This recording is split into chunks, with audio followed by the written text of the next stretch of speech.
When Margaret was first told she had type 2 diabetes, she sat quietly in her doctor's office, unsure of what to feel. The word diabetes echoed in her mind like a sentence passed down in court.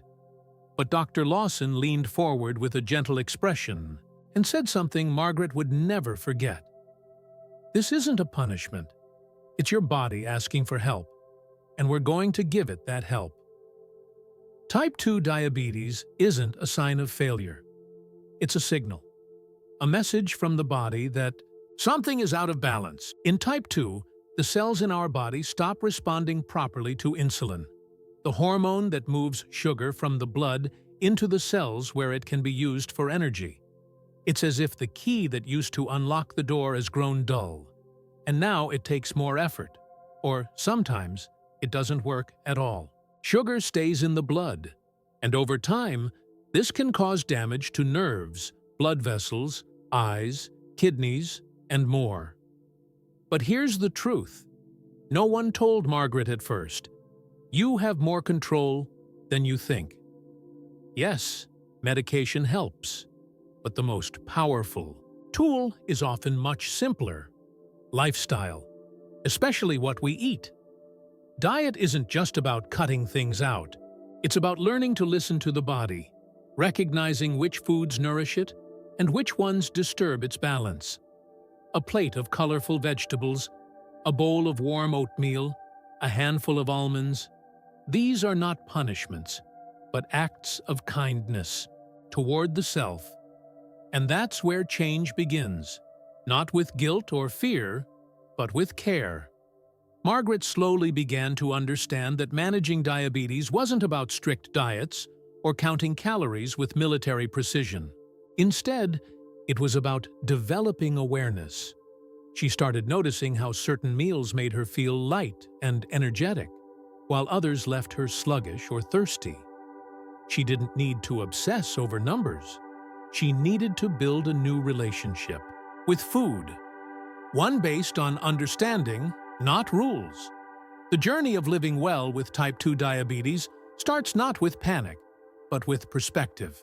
Food becomes a tool, not a trap. This isn't a temporary fix. It's a lifelong shift. Not punishment, but empowerment. And in that shift, Margaret found something unexpected. Not just lower blood sugar levels, but a renewed sense of connection to herself. She wasn't just surviving with diabetes. She was finally learning how to thrive, one thoughtful bite at a time. When Edward was diagnosed with type 2 diabetes at 72, he felt like the ground had shifted beneath his feet. A retired teacher with a love for baking, he couldn't imagine life without his morning scone or the occasional slice of apple pie. But after a heartfelt conversation with his nurse, who spoke not of restrictions but of choices, Edward realized he didn't need to abandon his joy of eating. He just needed to understand it differently. The foundation of eating with diabetes is not deprivation. It's balance, awareness, and care. At the heart of this approach lies the goal of managing blood sugar without causing sharp spikes and crashes. To achieve this, one needs to choose foods that digest slowly, providing steady energy and preventing glucose from flooding the bloodstream all at once. Complex carbohydrates, often called slow carbs, are essential. Whole grains like steel-cut oats, barley, or brown rice, as well as legumes such as lentils and black beans, are rich in fiber and digest more slowly than their refined counterparts.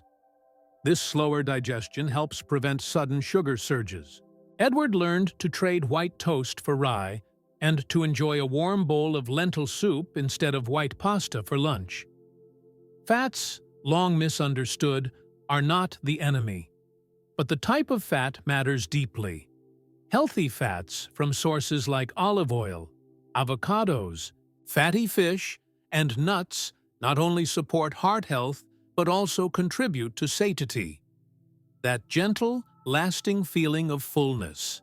Edward started drizzling olive oil over roasted vegetables, and adding a few walnuts to his breakfast porridge. These small changes made his meals more satisfying and prevented him from craving empty-calorie snacks. Protein, too, plays a vital role.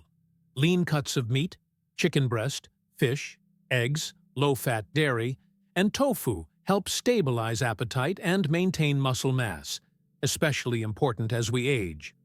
Edward, once wary of eggs due to outdated cholesterol myths, rediscovered his love for poached eggs with sautéed greens. And what about sugar? It's not a villain to be exiled forever. Rather, it's something to approach with mindfulness. A treat on a special occasion, a homemade cookie shared with a grandchild. These are part of life's pleasures. The key is moderation, not guilt. The path to balanced eating with diabetes is not paved with rigid rules. It's a journey of learning to listen to your body, to nourish it with intention, and to enjoy food as a source of strength, not stress. Edward didn't give up his love of food. He simply learned how to make it love him back. Helen always said that food was her love language. At 75, she had raised 3 children, hosted countless Sunday dinners, and never served a plate that didn't carry a little joy with it. But after her diagnosis with type 2 diabetes, she found herself staring into the refrigerator, unsure of what still belonged on her table. What could she serve that would show love to her family, and now to herself? It began with learning which foods were not just safe, but nourishing allies. Vegetables became her first rediscovery. Not just the steamed kind she used to push around on a plate, but vibrant, flavorful, and versatile. Broccoli roasted until golden, cauliflower mashed like potatoes, spinach wilted with garlic, zucchini grilled with a splash of lemon. Each dish was a gift of fiber, vitamins, and gentle energy. These vegetables didn't just avoid raising her blood sugar, they kept her feeling full and light. Next came whole grains. Helen remembered her grandmother cooking buckwheat, and she decided to bring it back into her kitchen. She swapped white rice for brown, tried quinoa in her salads, and rediscovered oatmeal in the mornings. Not the instant kind, but the hearty oats that took a little longer and satisfied for hours. These grains, rich in complex carbohydrates, helped stabilize her energy throughout the day. Protein was another quiet hero. Helen learned that it helped manage hunger and blood sugar alike. She began planning meals around lean options like chicken breast, turkey, and grilled fish. Eggs, too, found their way back. A soft-boiled egg with some sautéed spinach became a new favorite breakfast. Even cottage cheese and Greek yogurt had their place, especially as light evening meals or snacks. Then came the surprises, the small indulgences that didn't sabotage her progress.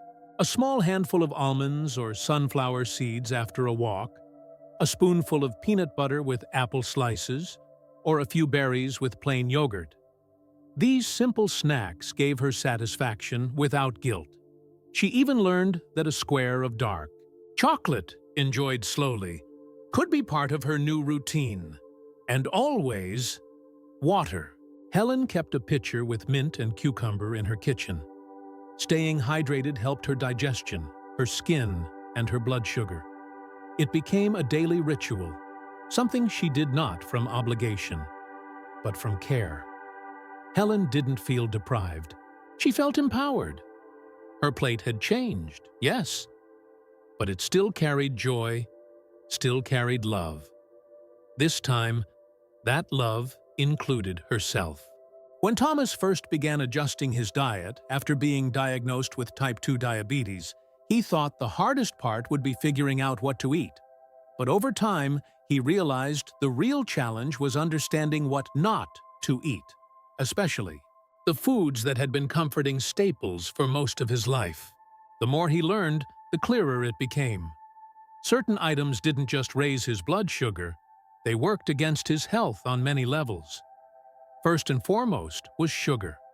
Not just the spoonful in his coffee or the slice of cake at birthdays, but the hidden sugars in store-bought sauces, cereals, and even so-called healthy snacks. Thomas was shocked to find how much sugar was tucked into granola bars, flavored yogurts, and salad dressings.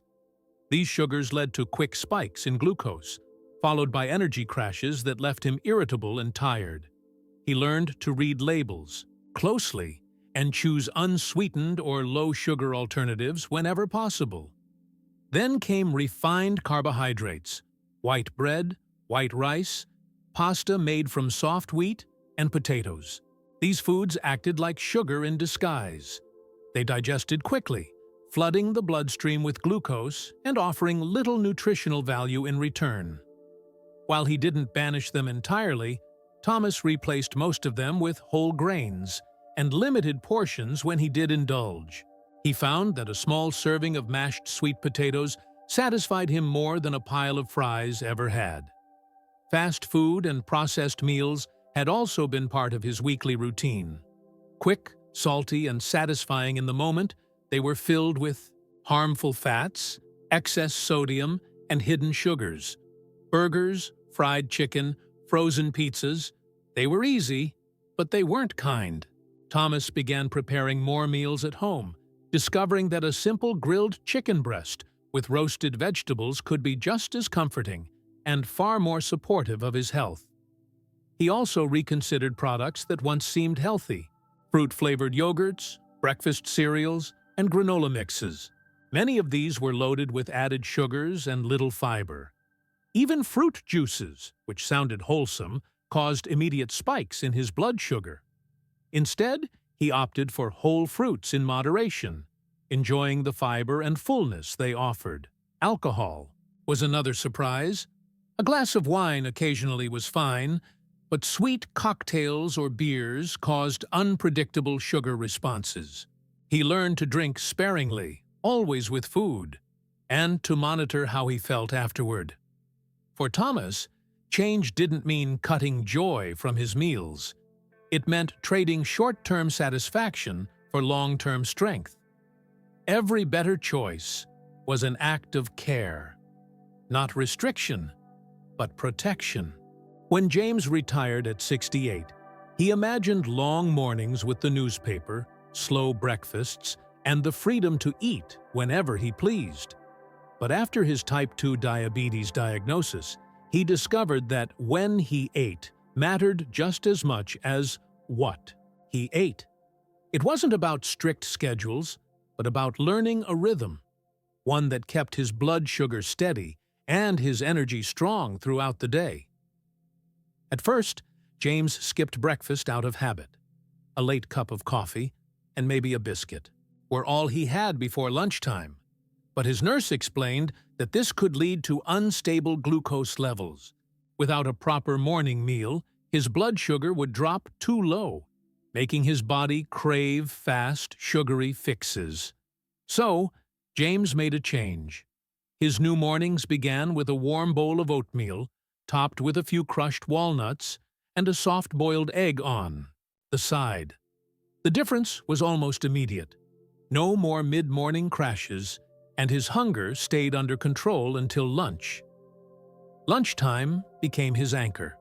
He started planning balanced plates with vegetables, lean protein, and a small portion of whole grains, maybe grilled chicken with quinoa and roasted broccoli. Eating at regular times helped him avoid the blood sugar roller coaster that once made him feel tired and irritable. Dinner, he learned, didn't have to be heavy. In fact, a lighter evening meal helped him sleep better and wake up without feeling sluggish. A bowl of vegetable soup with a slice of whole grain toast and a bit of cottage cheese became a favorite. James also embraced healthy snacks between meals, not as indulgences, but as part of his routine. A small handful of almonds in the afternoon, a slice of apple with peanut butter, or plain yogurt with cinnamon gave him enough to feel satisfied without spiking his sugar. He understood now. The goal wasn't to eliminate hunger, but to avoid.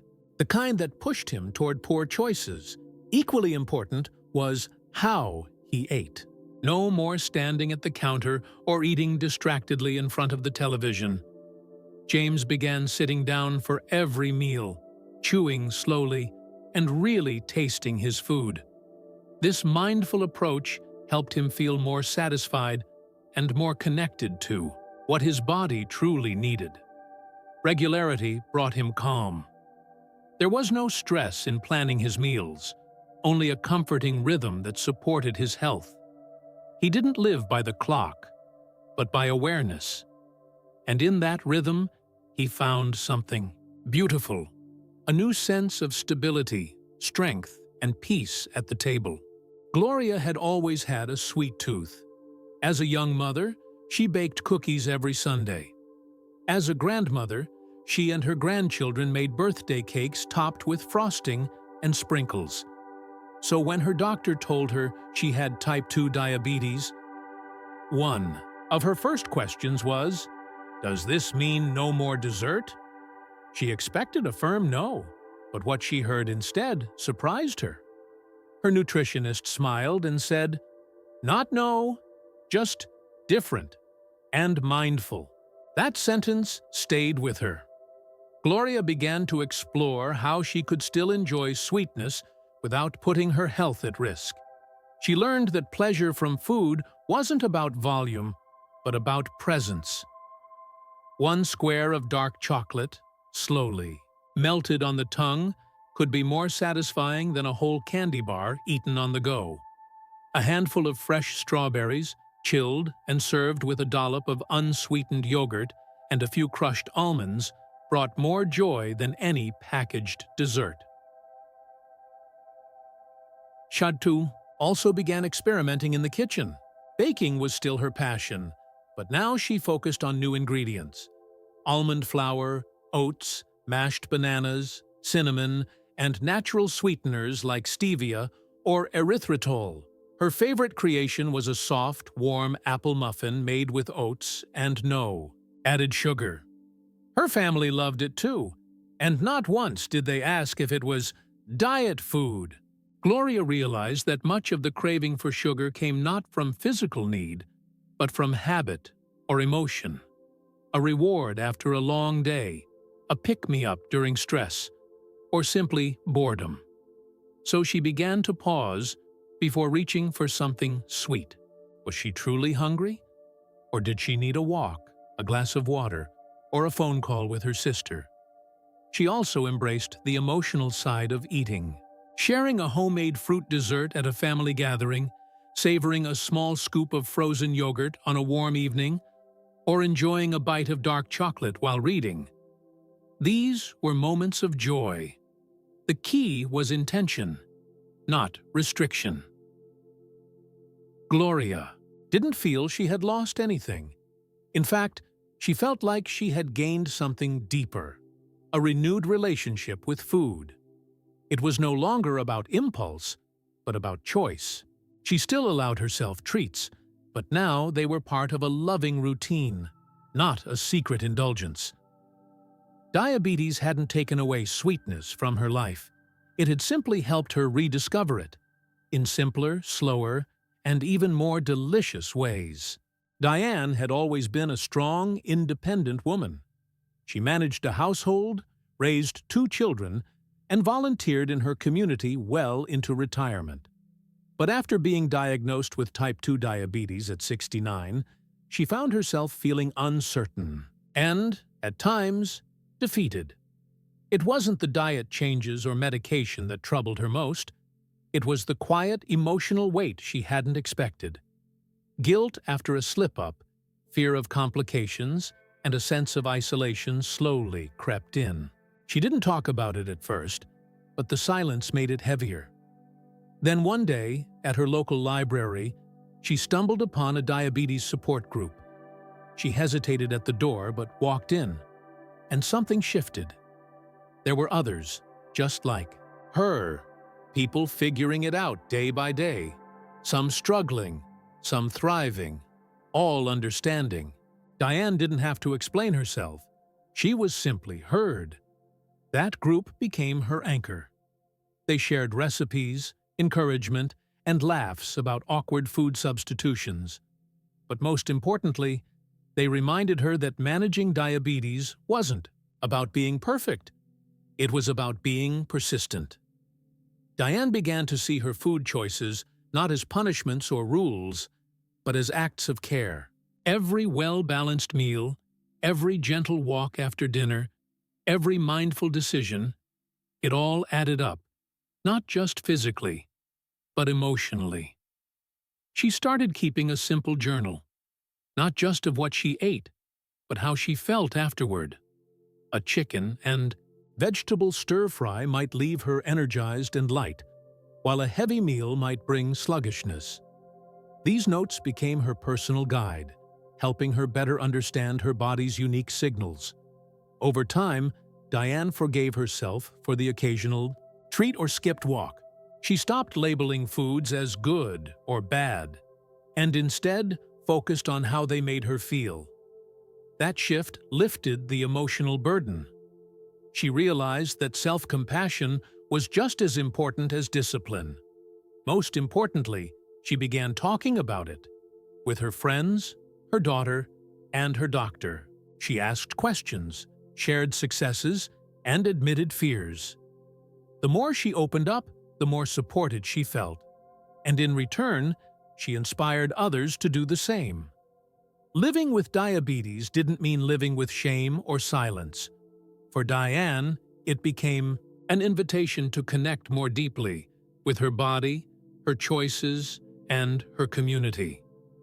The path wasn't always easy, but it was real, human, and full of grace. And as she often said now, smiling gently, "Every day is a chance to take better care of my sugar and of myself."